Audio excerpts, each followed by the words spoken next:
মিলামো, বুক মিলামো, আমার যারে খুশি তারে এই সাধারণ মানুষে আমি যাইতে ধরবো। এটা আমার অভ্যাস, 10 বছরের অভ্যাস। কি বলেন? এই 10 বছরের অভ্যাস কি একদিনে ভুলে যাবো গা? আরে মিয়া, ভোট চাইতে হলে মাটির মানুষের কাছে আসো।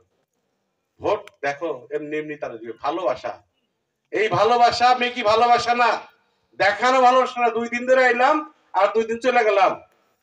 তোমারে 2008 সালে নেত্রী বলে চারা গাছ বানাই দিয়ে গেছিল। কই? তারপরে তো আমি 2 বার নৌকার ইলেকশন করছি না? কই? তুমি কি আমার সাথে এখানে মানুষের সাথে কথা বলছো? কোন একটা স্টেজে আমার জন্য ভোট চাইছো? তাহলে তুমি মানুষের সাথে মিশছো কেমন? তুমি নৌকার ভোট কি করছো? কোনদিন করোই নাই তুমি। 2 টার্ম সে আমি নৌকা নিয়ে আসছি, সে একটা নৌকার ইলেকশন করে নাই।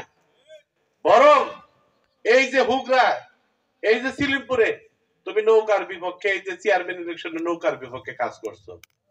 আজকে খুঁজতেছ সেই সমস্ত লোকগুলোকে। সেই কথাগুলো বলতে যাই আস্তে আস্তে, সেই কথাগুলো বলতে চাই।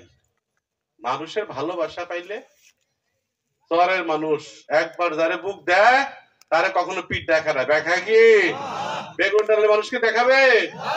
তাহলে বুক কি দিছে না মারে? মার্কা কালকে আসবো, কালকে মার্কা আসবো ইনশাল্লাহ। মার্কাটা যেটাই হোক, আমি তো বলছি আমি মাননীয় প্রধানমন্ত্রী জননেত্রী শেখ হাসিনার লোক। আমি তার থাকতে চাই, তার হয়ে এই সদর আসন স্বতন্ত্র হিসাবে আমার জনগণের মার্কা হিসাবে যে মার্কায় আসুক সেটা আমার জনগণের মার্কা হবে। সেই জনগণের মার্কা হিসাবে আমি সেটি মাননীয় প্রধানমন্ত্রী জননেত্রী শেখ হাসিনার হাতে তুলে দিতে চাই। এইটি আমার পরিকল্পনা। কারণ মাননীয় প্রধানমন্ত্রী বলছেন স্বতন্ত্র যে উঠে আসবে সে আবার তো দলেরই হবে। কি বলেন? ঠিক না? তাহলে আপনারা কি আমার সাথে আছেন? হাত তুলে বলেন আছেন। 7 তারিখে কি আমি ফলাফল পাবো? ছিদ্র করার চেষ্টা করতেছে অনেকেই, ছিদ্র জানি করতে পারে না। ভোট কেন্দ্রে যাবেন, ভোট দিবেন, ভোট গুইনা বাড়ি ফিরবেন, তার আগে ফিরেন না। ঠিক আছে? সকালে ভোটাবো, অনেকে কাজে ভোট দিলেও পাস, না দিলে পাস। এত সোজা এই শেখ হাসিনা বাংলাদেশে হবে না। এইটা আর হবে না। না, মাননীয় প্রধানমন্ত্রী বলে দিয়েছেন। তাই যদি হইতো তাহলে আমারও তো আজকে 17 তারিখ না? অনেকেই করছে 17 তারিখে থাকে কিনা, নেত্রী যদি বলে দেয় তাহলে তো থাকবো না।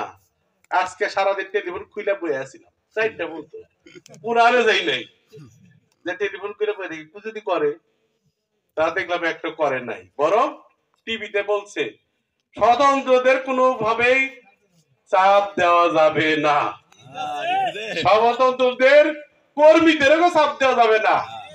এবং আমার আবার টেলিফোন করেছে তুমি কিন্তু নৌকা মার্কা প্রার্থীদের চাপ দিও না। আমি বললাম যে না, আমি তো 2 বার ইলেকশন করছি, আমার সাথে কারোর সাথে বাজে নাই। আমার ওই এর সাথে কি এই যে মুরাদ সিদ্দিকীর সাথে ইলেকশন করেছি তখনও বাজে নাই। আবার পরে একটা জ্যানদরা ছিল অবশ্য, সেইটার হাতে একটু বাদ ছিল। আমি কইছিল তুই পায়ে মারাতে আমার হাতে ঝগড়া করো, ও আমার উপরে পড়ছিল, এটা বলে আমি একটু কুতাকাতি দিছি, তাছাড়া অন্য কিছু হয় নাই। কিন্তু আমরা চাই সুষ্ঠু নির্বাচন। মাহমুদুল হাসান আমার সাথে নির্বাচন করছে, 79,000 ভোট পাইছে। গত নির্বাচনে কিন্তু মাহমুদুল হাসান 79,000 ভোট পাইছে। 4টার সময় আমরা ফোন করে কইলো এত সুন্দর একটা সুষ্ঠু নির্বাচন হবে, আমি কিন্তু বুঝতে পারি নাই। আপনাকে ধন্যবাদ। আমি কই যে রেজাল্টের পরে ধন্যবাদ দেন, কারণ মানুষ যেভাবে আমরা ভোট দিতেছে কয় আসলে কি সুন্দর তো নির্বাচন হয়েছে, আশা তো আমিও করি। আমি কই রেজাল্টের পরে আপনি বুঝছেন, কারণ মানুষ যেভাবে আমাকে ভোট দিছে ইনশাআল্লাহ আমি জয়ী হইতেছে, আমাকে কংগ্রেসের জানায়। তিনি কিন্তু পরে আবার ফোন করে কইছে তোমাকে ধন্যবাদ, তুমি উঠছো, তোমাকে জয়ী হইছো, তোমাকে কংগ্রেচুলেশন জানাইলাম। এই যে মানুষের মধ্যে একটা সখ্যতা, এই যে ভালোবাসা, সভ্যতা করা। আজকে সভ্য জাতি হতে হবে।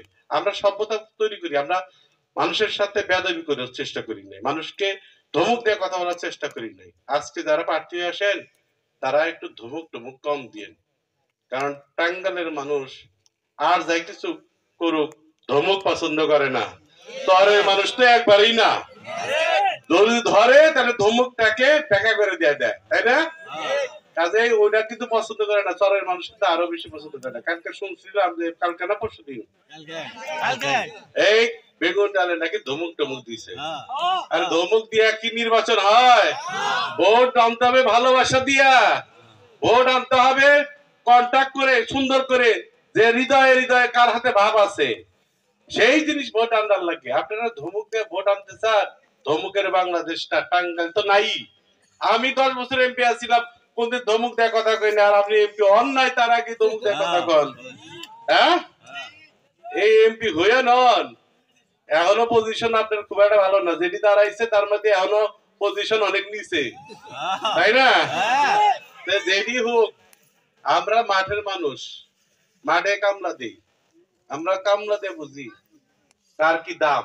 আপনার কাছে দাম না থাকতে পারে, আপনি হাইকোর্টের উকিল, দাম না থাকতে পারে, কিন্তু সাধারণ মানুষগুলোর দাম আমার কাছে অনেক বেশি। তারাই আজকে আমাকে জাগিয়ে রাখছে, তারাই আমাকে সাহস জুগিয়েছে, তারাই আমাকে আগামী 7 জানুয়ারি নির্বাচনে জয়যুক্ত করবে। আমার কোনো কর্মী নাই, আমার সকলেই কর্মী, আমার সকলে আমাকে রাখবে।